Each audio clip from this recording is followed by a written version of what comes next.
Assalamu alaikum dear viewers and well wishes, welcome back to my YouTube channel Easiest English by Shahin sir. প্রিয় নবম শ্রেণীর শিক্ষার্থীরা, আজকে আমি তোমাদের সঙ্গে আলোচনা করছি তোমাদের বাংলা বইয়ের চতুর্থ অধ্যায় ব্যাকরণ মেনে লিখতে শিখি 4.3.4। এখানে তোমাদের চতুর্থ পরিচ্ছেদ রয়েছে, এটি বিপরীত শব্দ লিখে, এবং এটা তোমাদের বোর্ড বইয়ের 96 পেজে রয়েছে। প্রিয় শিক্ষার্থী, আশা করছি তোমরা যারা এখন পর্যন্ত আমার 4.1.1 থেকে শুরু করে 4.3.3 পর্যন্ত ভিডিওগুলো দেখোনি, অবশ্যই ভিডিওগুলো দেখে নিবে এবং সেই ভিডিওগুলোর লিঙ্ক আমার ডেসক্রিপশন বক্সে দেয়া রয়েছে। প্রিয় শিক্ষার্থী, এই জায়গায় আমাদের যে কাজটি করতে হবে সেটি হলো, দেখো আগে বোর্ড বই থেকে একটু ঘুরে আসি, সেই কাজটি হলো বিপরীত শব্দ বসাই। কিন্তু এখানে বিপরীত শব্দ বসাই বললে হবে না, এখানে কাজটি কেমন একটু বুঝতে হবে। দেখো, বিবৃতিবাচক বাক্য দুই ধরনের, একটা হাবাচক আর হলো নাবাচক। ওকে, নিচের অনুচ্ছেদে হাবাচক বাক্যগুলোকে নাবাচক বাক্যে এবং নাবাচক বাক্যগুলোকে হাবাচক বাক্যে রূপান্তর করো।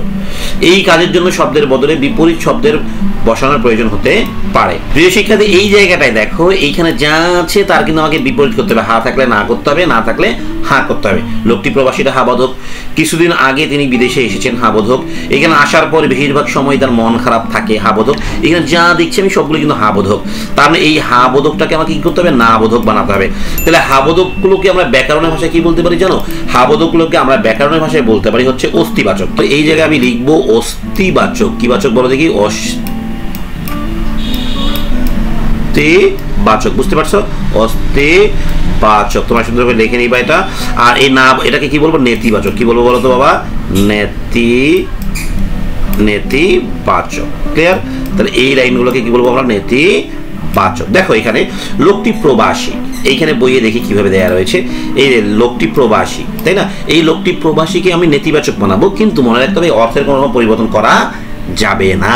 মানে লোকটি প্রবাসী কথাটা ঠিক থাকবে, কিন্তু এটা না বোধকও হতে হবে। আবার এই প্রবাসীর বিপরীত শব্দ ব্যবহার করতে হবে। দেখো এই জায়গায় আমি সুন্দর করে লিখেছি, লোকটি দেশে থাকেন না, তার মানে বিদেশে থাকেন, প্রবাসী। অর্থের কিন্তু পরিবর্তন হয়নি। ওকে, কিছুদিন আগে তিনি বিদেশ থেকে এসেছেন, খুব বেশি দিন হয়নি তিনি বিদেশ থেকে এসেছেন। দেখো, খুব বেশি দিন হয়নি তিনি বিদেশ থেকে এসেছেন, তার মানে দেশেই আছেন এখন, তাই না? অর্থের পরিবর্তন করা হয় নাই। এখানে আসার পর বেশিরভাগ সময় তার মন খারাপ থাকে।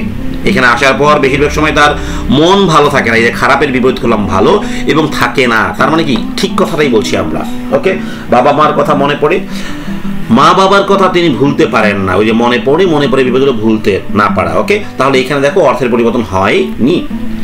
বাংলাদেশে কত অলসতায় সময় কাটিয়েছেন। এখানে দেখো বাংলাদেশে কত পরিশ্রম না করে সময় কাটিয়েছেন, একই জিনিস কিন্তু, তাই না? কিন্তু এখন তাকে সারাদিন কর্মব্যস্ত থাকতে হচ্ছে, কিন্তু এখন তাকে বা তারে, ওকে, সারাদিন অলস থাকতে হচ্ছে না। তাকেই লিখবা, তারে লেখার দরকার নেই। এবার দেখো, বছর দুয়েক পরে দেশে যাবেন, বছর দুয়েক আগে দেশে যাবেন না। তার মানে দেখো, বছর দুয়েকের আগে দেশে যাবেন না, তার মানে ঘটনাটা কিন্তু সেম, জাস্ট না বোধক করে উত্তরটা করছি আমরা। নিশ্চয়ই ততদিনে তার ছোট ভাই বোনগুলো ছোট থাকবে না। নিশ্চয়ই ততদিনে তার ছোট ভাই বোনগুলো বড় হয়ে যাবে। এইখানে কিন্তু না বোধক ছিল। ওকে, দেখো এখানে কি ছিল? না বোধক ছিল, তাই এটাকে আমরা হা বোধক করলাম, বড় হয়ে যাবে। বুঝতে পারছো? এবার দেখো, তবু তাদের জন্য তিনি হাতে করে কিছু নিয়ে যাবেন। এখানে বলছি আমি, তবু তাদের জন্য তিনি হাতে করে কিছু না নিয়ে যাবেন না। তার মানে প্রিয় শিক্ষার্থীরা, দেখো আমরা এখানে দুইটা জিনিস দেখতে পারলাম। একটা হলো কি, হাবোধক থাকলে নাবোধক করতে হবে, একটা নাবোধক থাকলে হাবোধক, তাই না? শুধু নাবোধক ছিল আমার কয়েকটা, একটি লাইন, সেটাকে আমি হাবোধক করে দিয়েছি, কাজ শেষ। প্রিয় শিক্ষার্থী, আশা করছি তোমরা সবাই এই ভিডিওটি বুঝতে পেরেছো। তোমাদের সবাইকে অসংখ্য ধন্যবাদ জানিয়ে শেষ করছি আজকের এই ছোট্ট ভিডিওটি। সবাই ভালো থাকো, আল্লাহ হাফেজ।